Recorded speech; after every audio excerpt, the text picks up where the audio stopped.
Habang natutulog si Leon, biglang may dumaan na daga. Naggalit siya at kakainin na sana ang daga.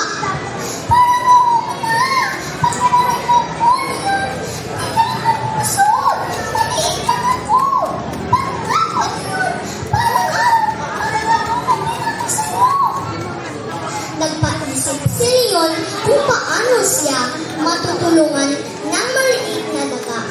Pero ito'y kanyang pinagpigyan at pinakawalan.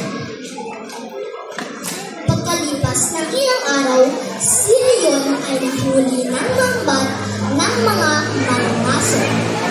Roar! Roar! Tulong! Roar! Roar! Tulong po! Sabi ng Leon. Dumating si Unggoy.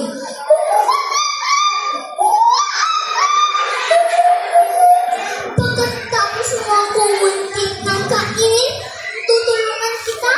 Hindi kita tutulungan! Ang lumakad palayo si Unggoy. Dumating si daga.